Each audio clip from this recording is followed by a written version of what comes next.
Hello everyone, हम लोग adolescence कर रहे थे ह्यूमन डेवलपमेंट में या किशोरावस्था कर रहे थे। आज हम करेंगे किशोरावस्था में समायोजन या एडजस्टमेंट। ठीक है, जैसे कि हमने अपनी कैरेक्टरिस्टिक्स में पढ़ा कि किशोरावस्था में समायोजन की बहुत ज़्यादा दिक्कत होती है, क्योंकि बहुत सारे चेंजेस एक साथ हो रहे होते हैं ना, शारीरिक, मानसिक, संवेगात्मक परिवर्तन, हार्मोनल चेंजेस। तो ये सब चेंजेस की वजह से समायोजन में बहुत ज़्यादा परेशानी आती है। फिर समाज का, घर वालों का या स्कूल में जो है सडनली लोगों का व्यवहार जो है वो इनके प्रति परिवर्तित होने लगता है, जिसकी वजह से इनको जो है समायोजन में दिक्कतें आने लगती हैं। कई बार जो है मैल एडजस्टमेंट की वजह से या समायोजन सही प्रकार से नहीं होने की वजह से बहुत सारे जो किशोर हैं वो गलत रास्ते को जो है इख्तियार कर लेते हैं या गलत रास्ते की ओर अग्रसर हो जाते हैं। तो एडजस्टमेंट जो है वो इस फेज में एक बहुत बड़ी समस्या है और जिसका होना भी बहुत ज़्यादा इम्पोर्टेंट होता है।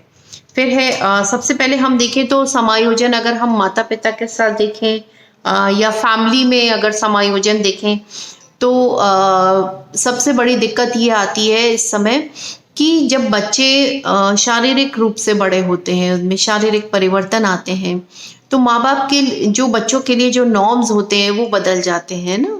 जैसे कि मैंने आप लास्ट क्लास में बताया था कि गर्ल्स के लिए कि ऐसे कपड़े मत पहनो, ऐसा मत करो, यहाँ मत जाओ, है ना। इवन बॉयज़ के लिए भी जो है ये समस्याएं देखने को मिलती हैं।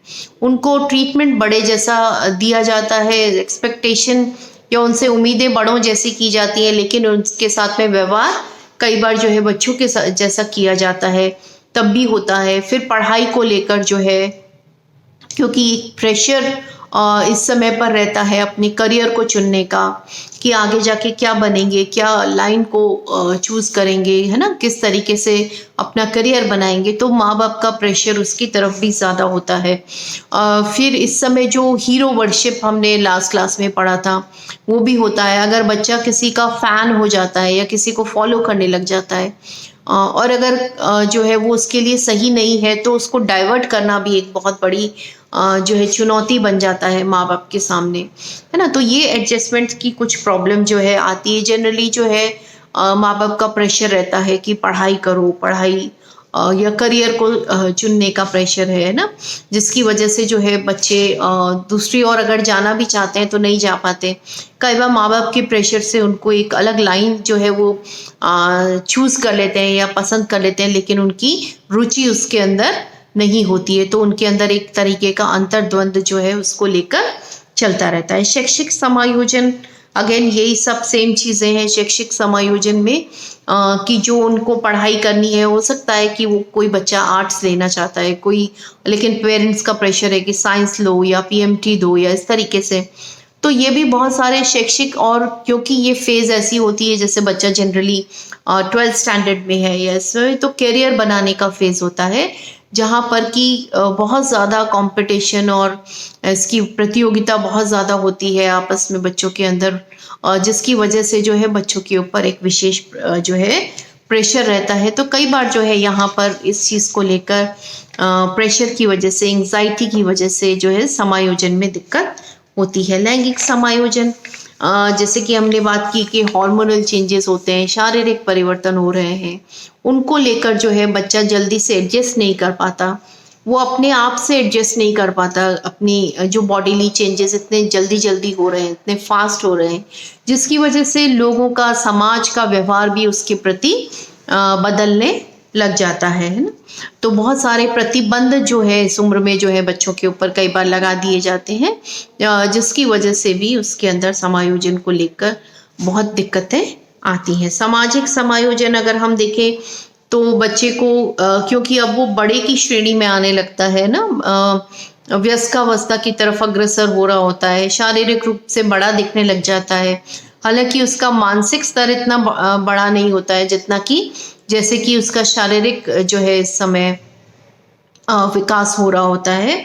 तो इस समय जो है एक रीति रिवाजों का प्रेशर है, कल्चर का प्रेशर है, फैमिली प्रेशर है, ये बहुत सारे समाज में किस तरीके से उठना बैठना है ना। छोटा बच्चा अगर किसी को विश नहीं करे तो चल जाता है कि कोई बात नहीं, बच्चा है, इसने नमस्ते नहीं किया, या किसी बड़े को विश नहीं किया। लेकिन अगर इस उम्र के बच्चे जो हैं वो अगर नहीं करते हैं तो उनके ऊपर एक विशेष प्रेशर जो है, उनको टैग किया जाता है कि ये अच्छा नहीं है, ये बच्चा अच्छा है। ठीक है, तो ये सारे प्रेशर जो है इस समय बच्चे के ऊपर रहते हैं। फिर है मित्रों के साथ समायोजन। मित्रों के साथ जैसे कि हमने बात की कि मित्र मंडली तो जनरली जो है सेम सेक्स के साथ में होती है। जैसे लड़के ज़्यादातर लड़कों के साथ में दोस्ती करते हैं और लड़कियां लड़कियों के साथ में। लेकिन ये जो है अपने जो दोस्त हैं उनके साथ में एडजस्टमेंट के लिए इनके ऊपर बहुत प्रेशर रहता है कि क्योंकि इनको जो है अपना जो गैंग हम कह दें, या जो इनका जो ग्रुप होता है, या जो इनका मित्र समूह होता है, उसके अंदर अपना वर्चस्व बनाना होता है, जिसके लिए बहुत प्रेशर होता है कि बहुत अच्छा खेल खेलना है, या अच्छे कपड़े पहनना है, या इस तरीके की बातें करना है ना। तो ये सब चीज़ें जो है इसके यहाँ पर भी समायोजन में कई बार समस्या आती है, अगर ये सब चीज़ें बच्चे जो है वो पूरी नहीं कर पाते हैं। फिर हम अगर देखें तो किशोरावस्था की मुख्य रुचियां क्या हैं या मेन इंटरेस्ट क्या है किशोरावस्था के। सबसे पहला है शरीर के प्रति रुचि। इस उम्र में क्योंकि बहुत सारे जो मैंने बताया आपको सेक्स हार्मोन्स जो हैं उनकी उसके अंदर परिवर्तन होते हैं।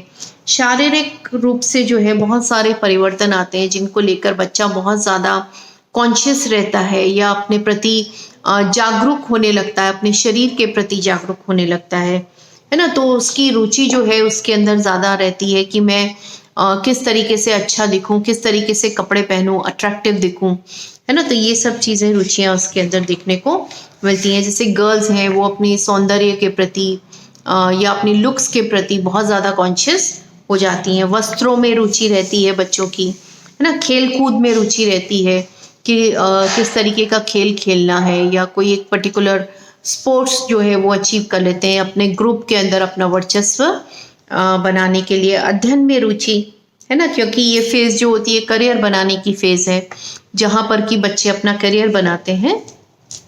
तो उसके अंदर भी उनकी अध्ययन में भी रुचि रहती है। कंपटीशन बहुत ज़्यादा बढ़ जाता है कि मुझे इतना % मार्क्स लाने हैं या इससे ज़्यादा मार्क्स लेके आने। तो ये सब जो अध्ययन में या इंटरेस्ट इन स्टडी जो है वो भी बच्चों में बढ़ता हुआ देखने को मिलता है, क्योंकि ये प्रेशर रहता है कि आगे जाके क्या करेंगे। ठीक है, तो फिर है मनोरंजन में रुचि, है ना। एंटरटेनमेंट भी इस समय पूरा चाहिए होता है, दोस्तों के साथ में खेलना या मूवीज़ देखना या घूमने जाना। तो ये सब चीज़ें भी इसमें देखने को मिलती हैं। धर्म के प्रति रुचि, क्योंकि अब समझ पड़ने लगती है जिस तरीके से बच्चों की, और उनको बड़ों की तरह से ट्रीट भी किया जाता है, तो उनकी अपने धर्म के प्रति या दूसरे धर्मों के प्रति भी उनकी जो रुचि है वो बढ़ने लगती है। एक जिज्ञासा रहती है उनको जानने की कि मतलब क्या उनका जो है वैल्यू है, या किस तरीके, क्योंकि फैमिली जो है वो भी बड़े, क्योंकि अब बच्चे बड़े होने लगते हैं तो उनके ऊपर ये सब चीज़ें भी जो है ये इनके ऊपर जिम्मेदारी रहती है। एक प्रेशर रहता है रीति रिवाजों को निभाना, अपने ट्रेडिशंस को निभाना, उनको फॉलो करना। फिर है लैंगिक रुचियाँ, जैसे कि मैंने बताया कि जो हार्मोनल चेंजेस होते हैं, सेम पॉइंट्स हैं बट अलग अलग कैटेगरी में इनको डाला गया है। वही रेपुटेशन है जो हमने लास्ट क्लास में पढ़ा था, है ना। मेंस्ट्रुएशन जो है गर्ल्स में स्टार्ट हो जाता है, नॉक्टर्नल एमिशन बॉयज़ के अंदर जो है वो हो जाता है। तो उसकी वजह से जो है ये अपने लैंगिक रुचियां जो है बच्चों की बढ़ने लगती है, या विपरीत लिंग की ओर भी ये जो बच्चे हैं इनकी रुचि बढ़ने लगती है। उनके ऊपर अपना वर्चस्व जमाना, है ना, उनके ऊपर अपना इम्प्रेशन जमाने के लिए ये रुचि भी उनको बढ़ने लगती है। मित्रता में रुचि, है ना, फ्रेंडशिप या अपना एक दोस्त या अपने दोस्तों का एक समूह बनाना या एक ग्रुप बनाना, उसमें इनकी रुचि रहती है, जिसमें कि इनको एक सेंस ऑफ सिक्योरिटी आता है, एक अच्छी फीलिंग आती है। उसके बाद है नेतृत्व के प्रति रुचि या इंटरेस्ट टुवर्ड्स लीडरशिप, है ना। बहुत सारे बच्चे ऐसे भी होते हैं जिनमें लीडरशिप क्वालिटी के अंदर रुचि होती है कि मैं जो है ग्रुप का जो है लीडर हूँ, या जो भी दोस्तों के ग्रुप है उसमें सब मेरी बात सुने, है ना, क्लास में, घर में।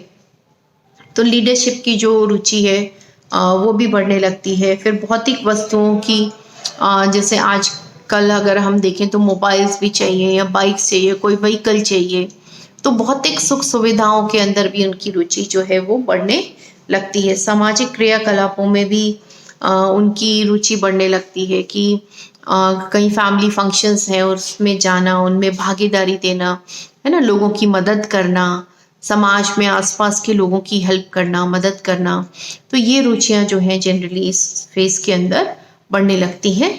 तो यहाँ पर ये जो एजुकेशन सिस्टम अगर हम देखें तो इस समय बच्चों को जो है मॉरल एजुकेशन या नैतिक शिक्षा जो है वो आवश्यक रूप से दी जाना चाहिए, क्योंकि ये नींव रखी जा रही होती है एक नागरिक की, है ना, क्योंकि धीरे धीरे ये बच्चा जो है वयस्क अवस्था की ओर अग्रसर हो रहा है। तो यही इसी फेज के अंदर उसको नैतिक शिक्षा जो है वो दी जानी चाहिए, जिससे कि वो सही और गलत का जो है एक अनुमान लगा सके, सही गलत को जज कर सके। ठीक है। उसके अलावा है शारीरिक शिक्षा देनी चाहिए कि जो फिजिकल चेंजेस हो रहे हैं उसके अंदर वो उनको अच्छे से समझ पाए। इसके लिए बच्चे को जो है शारीरिक शिक्षा या फिजिकल एजुकेशन जो है वो देनी चाहिए। यौन शिक्षा देनी चाहिए जिससे कि बच्चे के साथ में कुछ गलत नहीं हो जाए, कोई दुराचार नहीं हो जाए, या बच्चा स्वयं किसी दूसरे के साथ में कोई दुराचार ना कर दे। तो इसके लिए जो है सेक्स एजुकेशन देना, जिससे कि वो इन सब बातों के बारे में जो है अच्छे से समझ जाए, क्योंकि जब अधूरा ज्ञान बच्चे के अंदर देखने को मिलता है तो वो कई बार खुद विक्टिम हो जाता है या कई बार खुद जो है कल्प्रिट हो जाता है ना, कई बार अपराधी बन जाता है और कई बार अपराध का शिकार हो जाता है। तो इसलिए यौन शिक्षा जो है वो भी देना आवश्यक होता है। फिर है विकास में व्यक्तिगत भिन्नताओं का ज्ञान। ये बच्चे को सिखाना बहुत ज़रूरी है, समझाना बहुत ज़रूरी होता है। जैसे कि बच्चे, इस उम्र के जो बच्चे होते हैं वो बहुत ज़्यादा कॉन्शियस होते हैं अपने लुक्स को लेकर या अपने अंदर जो परिवर्तन हो रहे होते हैं। तो कई बार क्या होता है, क्योंकि शारीरिक ये जो हमने व्यक्तिगत भिन्नता का जो नियम हमने पढ़ा है ये किसी भी फेज के अंदर देखने को मिलता है, किसी भी डेवलपमेंट में देखने को मिलता है कि कई बार कुछ बच्चों में कोई चेंज जो है, कोई परिवर्तन एक जल्दी या एक छोटी उम्र में आ जाता है, कई बच्चों में थोड़ा लेटर एज के अंदर देखने को मिलता है। तो ये हार्ड एंड फास्ट नहीं है कि जिस उम्र में एक बच्चे के अंदर कोई परिवर्तन आ रहा है उसी उम्र में दूसरे में भी वो परिवर्तन देखने को मिलेगा। तो इस तरीके से उन्हें इंडिविजुअल, जिससे कि उनमें कोई कुंठा नहीं डेवलप हो जाए, फ्रस्ट्रेशन नहीं हो, अरे वो भी मेरे बराबर एज का है लेकिन उसमें तो ऐसा होता है, उसको ये है या उसकी हाइट इतनी है, मेरी तो नहीं है। ठीक है। तो इस तरीके से बच्चे जो है हीन भावना के शिकार ना हो, इसके लिए उनको जो है विकास के अंदर व्यक्तिक भिन्नता की जो नियम है उसको अच्छे से समझाना चाहिए। फिर है सह शिक्षा गतिविधियों का आयोजन। सह शिक्षा होनी चाहिए, ऐसी गतिविधियां होनी चाहिए जिसमें लड़का लड़की साथ में पढ़ाई करें, खेलें, क्योंकि अगर ये नहीं होता है तो जनरली देखने को मिलता है कि वो दूसरे के प्रति ज़्यादा एंशियस होते हैं, और जब साथ में पढ़ाई करते हैं, को एजुकेशन होती है या सह शिक्षा होती है, तो लड़के लड़कियों को और लड़कियां लड़कों को अच्छे से समझ पाते हैं, उनसे जो है उनको अच्छे से अंडरस्टैंड कर पाते हैं, जिससे लेटर उसके अंदर जो है उनको समस्याओं का या एक हम कहेंगे कि एक हवा नहीं रहता है, या एक जो एक एंशियसनेस रहती है, या एक जो दूसरे लिंग को लेकर जो एक विशेष जो है आकर्षण रहता है ना, मतलब एक दूसरे को अच्छे से समझ पाते हैं, साथ में एडजस्टमेंट जो है अच्छे से हो जाता है, जबकि एक दूसरे के साथ में पढ़ते हैं, एक दूसरे को अच्छे से अंडरस्टैंड करते हैं। फिर है शैक्षिक भ्रमण पर लेकर जाना चाहिए, जिससे स्वावलंबी बने, एक दूसरे को अंडरस्टैंड करें, है ना, बाहर इंडिपेंडेंट बने, अपना काम स्वयं करें। फिर है कोचिंग कक्षाओं का आयोजन करना चाहिए, है ना, कुछ सब्जेक्ट्स में जो या कुछ उनके ऐसे लेक्चर्स ऑर्गेनाइज होने चाहिए जहाँ पर कि लगता है कि बच्चों को समस्याएं आ रही हैं, काउंसलिंग होनी चाहिए, है ना, परामर्श दिए जाने चाहिए उनको। फिर जो है प्रोजेक्ट उनको अलग अलग दिए जाने चाहिए। अलग अलग प्रोजेक्ट देने की वजह से जो है आप उनकी प्रतिभा को पहचान सकते हैं, उनमें क्रिएटिविटी बढ़ा सकते हैं, है ना, सृजनशीलता जो है उनमें वो बढ़ाई जा सकती है इन सब चीज़ों से। तो ये है आपका किशोरावस्था। नेक्स्ट क्लास में हम जो है युवावस्था को लेंगे। Thank you.